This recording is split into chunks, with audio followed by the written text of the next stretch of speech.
Mom, where's your name sticker? Being mom is not good enough. Okay, firstly, I want to thank everyone that's turned up here today. I'm really appreciative for everyone who's decided to come down here today. Some people know me, that's why they've come down. Some people heard this via social media. Some people simply just love the idea of watching someone actually realize parts of their dream, and that's why they decided to turn up. Some people are just curious. Some people don't know anything about these tribes. No one knows. Some people don't know anything about this country, who these tribes inhale from, and that's the reasons that people have decided to turn up. For whatever reasons, first, I'm really appreciative for that, so I thank you so much. Secondly, for me, this is such a monumental thing because how many people here have dreams? How many? Let's see your hands. Yes. Dreams. Okay. How many people here have always been told that you can let your dream happen? Yeah. Can? Yeah. How many? Just a few. Okay.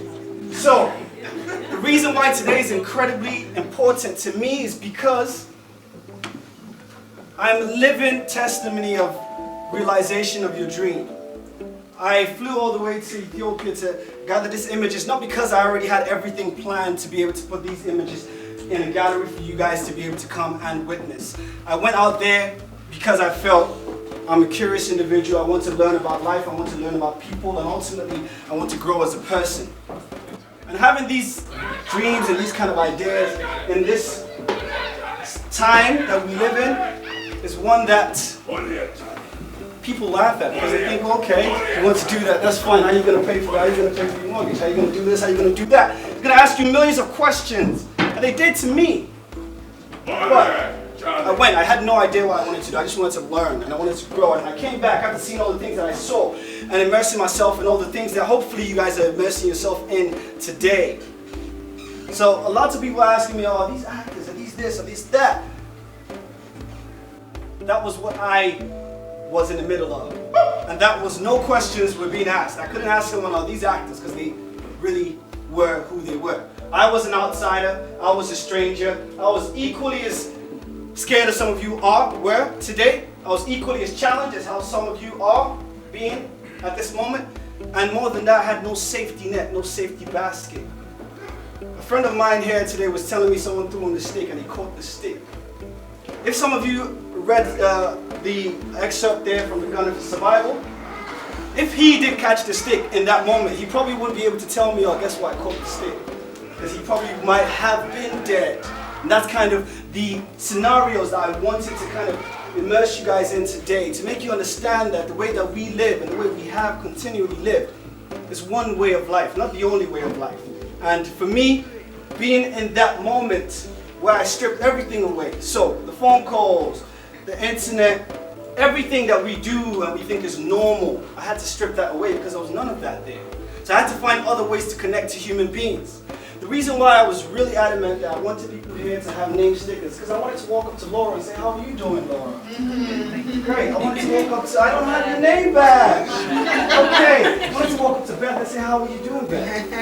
How are you doing? And I wanted to walk up to Lem and say, thank you for coming. How are you doing? I wanted to walk up to, you don't have the name badge. Okay, I wanted to walk up to Charlotte and say, thank you, Charlotte, for coming. I really appreciate that. Who we got here? I wanted to walk up to Kate and say, thank you, Katie, for coming. I wanted to walk up to my aunt and say, what's your name? Thank you for coming. I wanted to walk up to, who are you? Where's your name badge? This is my sister, by the way. So, hi, sister. So, the reason why I wanted to do that is because we live in a world where everyone goes on the train and picks up their evening standard and stares at someone else next to them and never says hello. We live in a world where it's okay to see a woman trip down the floor and not even say, oh, how are you doing? You okay? Can I help you up? We live in a world where it's okay to have perceptions and stereotypes of other people and never feel challenged or never think about another way to do it. And that's why I wanted to break down that kind of mentality and create a culture where it's okay for me to see your name and call you that name. I wanted to create a culture where you're not so alien to me. I might not know so much about you, but I want to.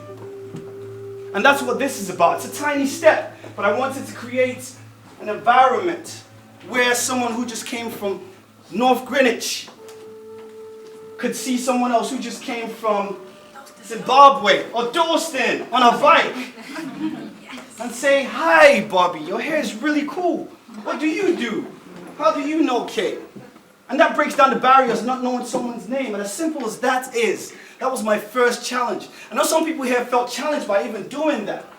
The idea of this exhibition or this project or this movement is the fact that we live in a world where we get put in boxes.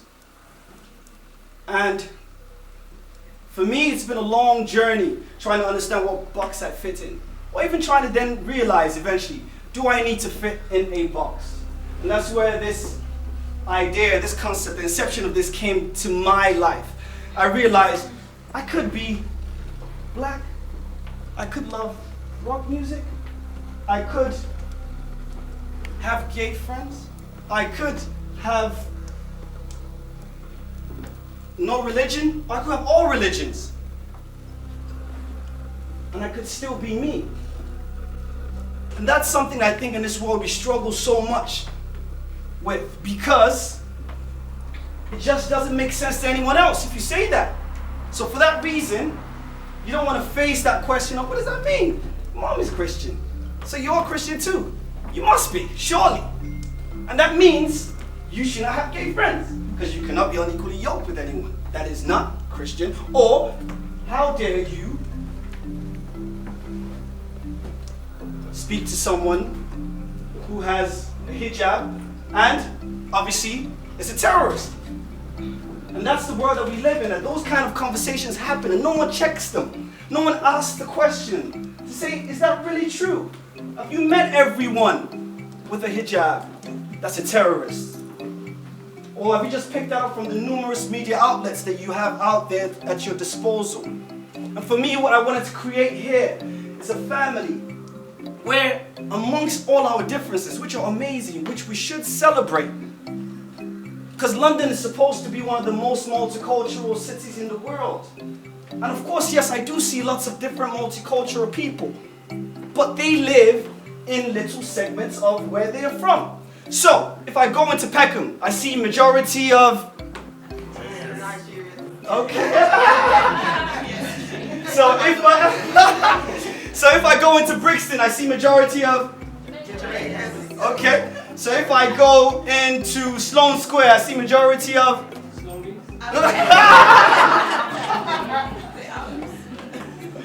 If I go to Stamford Hill, I see majority of... Okay. Do you think all these people coexist in the same city?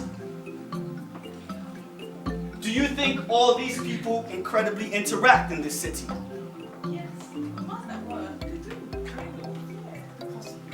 Well, this is the interesting dynamic of this, because for me, I feel like I see so many fragments of the society in the same place, but they rarely ever cohabit each other. Everyone, I go to Stamford Hill, I almost think I am not in London, because everything there is a total reminder of the fact that there's no one else that is incredibly involved in that community. And I go into other places in Deptford, and I think I'm in the middle of Lagos, because everything there and everyone there is from Nigeria, and probably Yoruba, which is even a sub-tribe. And as amazing as that is, and that should be celebrated, but ultimately that should not be a reason for us to crawl back into those holes. And that is what my challenge is to remind us that we are one big human tribe, and that is what the focus of life and this world should be. Because then, guess what? We wouldn't feel it's okay to even have the debate about what's happening with the refugees who wanted to come into our country, our own country. Should we let them in? Should we help the poor child? Should we do that? That's a conversation we were actually having, because we thought they were different and we are the elite.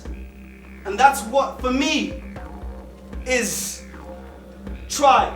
Tribe is the fact that we are all one human being. I'm sure, Brent, if I cut you, you don't bleed blue, do you?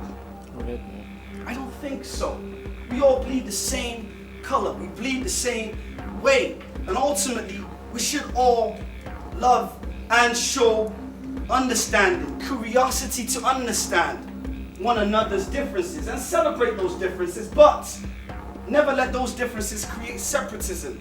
And that's ultimately what T.R.I.B.E is about. So yes, I've chosen to use the images and my experience of Ethiopia to narrate, to punctuate, poetically and visually, for you to be able to walk through those moments of conversations I've had with myself.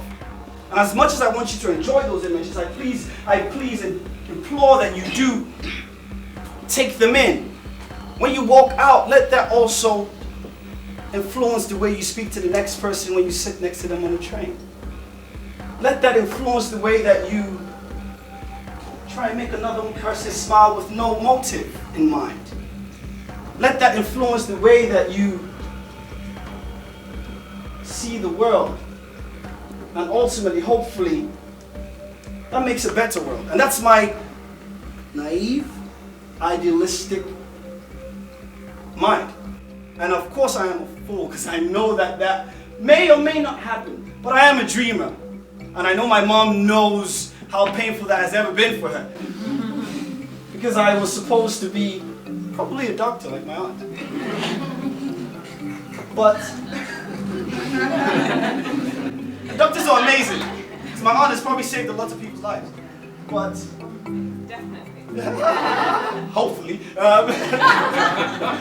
But for me, I guess I had a dream, and I still have one. And that dream is to continually try and see a difference in the world through arts, through expression, and through being who we are. And I think that is the most important thing, to always be who we are. But to always question what that is all the time. And to try and reaffirm the beautiful things about ourselves that make us who we are, but not separate us from everyone else. So hopefully, with today's immersion, you guys start to kind of cultivate that mentality. And I would be happy if one person took that away today.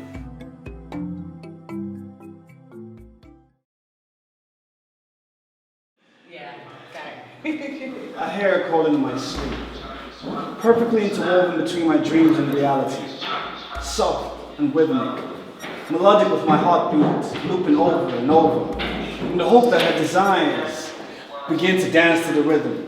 She takes me on a journey past the fallow lands, past the malnourished, underdeveloped representation of her beauty.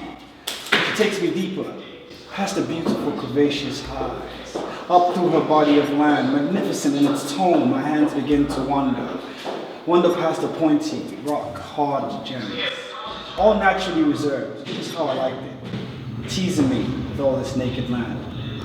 But you will still take advantage of me, she muttered under her fresh breath. They've all done. Many a time have I fallen for your kind, disguised in this same comforting attire, under the false pretense of loving me for me, and not for these huge assets I possess, or the richness that lie beyond my riverbanks. They invest time in me, cultivate me till I mature, feed me with all the showers of gifts to nurture my growth. When I'm finally ready to make something to better myself, they'll prove to me everything and leave unto another unknown system. I have so many children all scattered across, and sometimes I hear them over the waves, riding away my heart's rhythm through Afro beats. I remember giving this rhythm to the first fella I loved, using it to speak of my plight while liberating my children. I guess times have changed, and now I'm leaving my Ankara prints everywhere. Whilst I'm happy for you all to enjoy my beauty, I just want to know what you are doing for me. When are you going to put things in place for my growing years to unfold blissfully? For my children to not have to look to you for help, for them to enjoy my wealth and be liberated by it, as there is enough of me to go round. I heard mutterings of my name on the lips of many a man, being labeled all sorts because I let them get a feel. Africa, they scream. Be sure to remind them that it is Africa. Jeez.